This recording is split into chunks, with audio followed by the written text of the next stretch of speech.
Breaking news. Good morning, everybody. U.S. is disturbed. What's it disturbed about? Somebody got their hand caught in a cookie jar.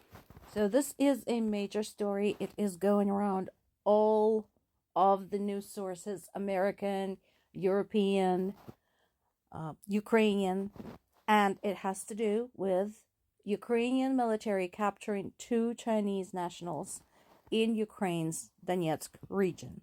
Why is this a big deal? There are now multiple sources who break this down for you, break various aspects of it down for you. I'm just amused that U.S. says, we're so disturbed by this. And I'm like, okay, what are you going to do about this? The comment was made by U.S. State Department spokesperson Tammy Bruce during a press briefing. And yeah, you should be disturbed. You should be concerned. Many, many times over the course of the last 3 years in these videos, I mentioned that China is complicated and is involved in a lot of different things. So, considering China's attitude toward Russia, which is generally supportive, and considering U.S. had just pissed China off by slapping a 104% tariff on it, this can't be good for the U.S.-China relationship. And once again, this is what we were talking about when questioning what now when it comes to Russia's enablers. We talked about North Korea, we talked about Iran, and we have talked about China. Iran and North Korea are already politically and economically isolated in a lot of ways. And they're physically smaller countries, smaller economies. That is not to say that they hadn't caused plenty of trouble. We talked about Iran supplying Shahed drones and basically using Ukrainian civilians as lab rats for testing Shahed drones. And we talked about North Korea supplying troops to Russia. In fact, the total count of troops supplied by North Korea to Russia is now up to 12,000. And at the time, they have been warned that you're going to get back body bags, if anything at all. Apparently, they did not care. But this is different. China is a substantially bigger player. It has a huge place in global politics and global economy. And it's not somebody to be trifled with. What we know today is just that these 2 men were captured. That is the only confirmed fact. However, Ukrainian intelligence suggests that there's more than 2. And that is problematic because this entire time, while supporting Russia, rather hypocritical, China itself strongly urged its nationals to stay away from any military actions. It's a smart stance, but it is extremely hypocritical. They're feeding Russian industrial military complex. They're helping Russia dodge the sanctions. But up until now, the position was, we are not sending you manpower. And I'm sure Russia had asked. I have no doubt about that. When Chinese government expressed doubt whether this was true, Ukraine brought receipts.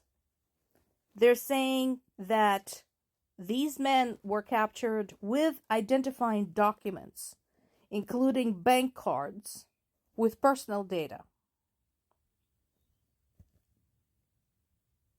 And these 2 are 2 of a group of 6 that Ukrainian military fought in that area.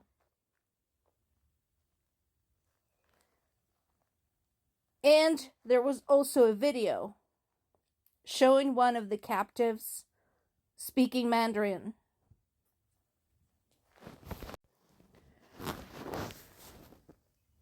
And the big question now is this. And we don't know if we're going to get an answer. Are these soldiers there in private capacity, or are they there because they were sent there? That is a big one. Because we already know there are foreign nationals fighting in the war on both sides. We know there is a foreign battalion on Ukrainian side, which includes the Americans, the British, the Finns, anybody who wanted to join. But those people actually weren't there secretly. They declared their intention.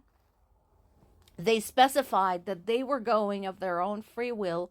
They were not sent there by their government.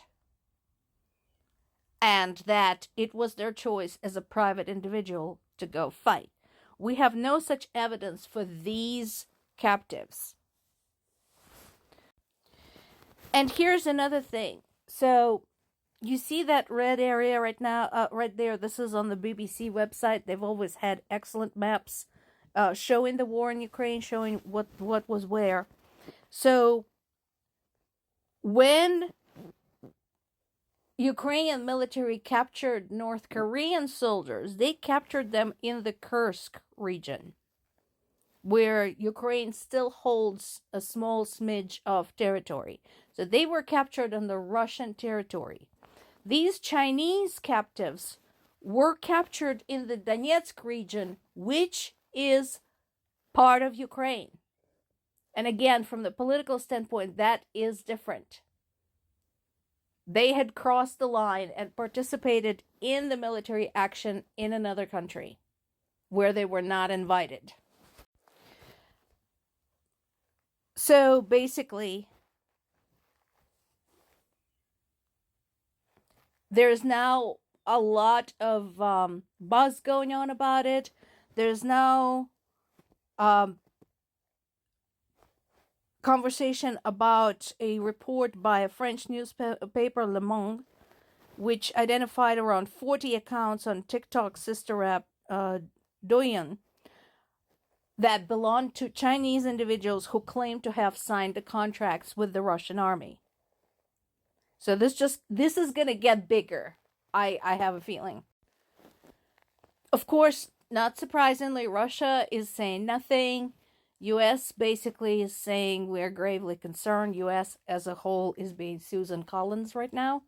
China is denying everything. And one of the challenging things there is that due to Russia's meat grinder tactics when perpetrating their advances, it is really hard to tell exactly how many people were involved overall, let alone where they came from.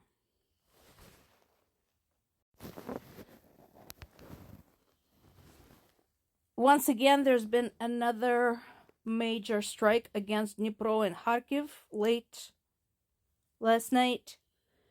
Many fires were triggered. At least 17 people were injured. And there was another attack within the Donetsk region that is like in the middle. It's not even on the front line. It's like in the middle of fighting.